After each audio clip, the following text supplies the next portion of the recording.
According to World Health Organization and World Bank, about 15% of the world's population, which is over a billion people, lives with some form of disability. 80% of this number live in developing countries. This explains why persons with disabilities are often called the biggest minority group on the planet. Persons with disabilities are very often seen in a negative way by other people. In some African cultures, disability is even associated with shame, with witchcraft, a curse by evil spirits, bad karma, or some kind of reincarnation, which leads to social exclusion or several forms of discrimination. There is a generally widespread belief among people about what disability means. It is probably the cause of the famous wheelchair pictogram used worldwide as a symbol for persons with disabilities, which is misleading. The impairments can be auditory, visual, or intellectual, or combinations of different functional impairments. The category of persons with disabilities is incredibly broad. It is not a homogeneous group. For a long time, disability was perceived as a purely medical problem. The medical model of disability says that persons with disabilities are the problem, that they are sick and need to be cured by doctors, and they will always be dependent on others. This assumption also leads to violation of human rights, discrimination, and social exclusion. But the inclusive approach to development is based on a social model of disability. From this model, it is an obvious step to see disability as a human right issue and accept that persons with disabilities have the same rights as everyone else. The social model of disability claims that persons with disabilities are not the problem. Barriers created by society are the problems. If barriers are removed, people with disabilities are fully capable of leading independent lives, participating and being fully included in society.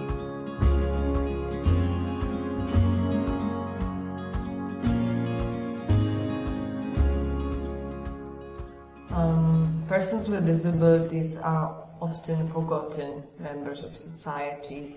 They are ignored by national policies, the programs and their implementation does not remember them and doesn't count with their presence and their right to access to basic services. I think first of all, it's very important to include them into the national policies, because then they have legal rights to access basic services and as education, healthcare, independent livelihood opportunities.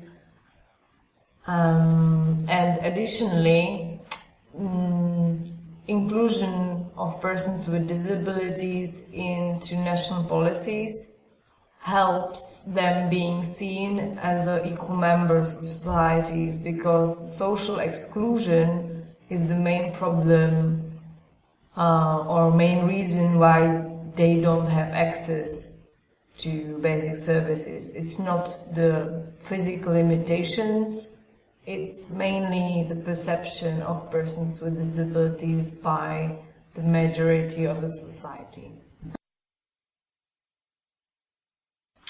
No, actually it's cheaper and more efficient and more sustainable to open up and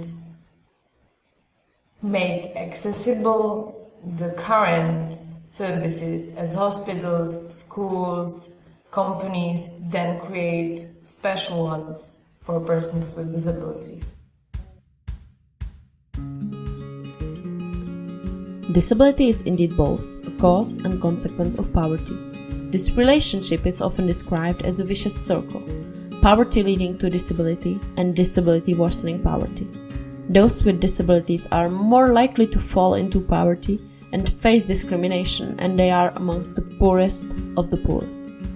For example, UNICEF estimates that 90% of children with disabilities in the developing world do not go to the school. Development cooperation should focus on minority groups like persons with disabilities. Development cooperation will not be effective without the inclusion of persons with disabilities. That is why it is so important to make development cooperation inclusive and not to leave anyone behind.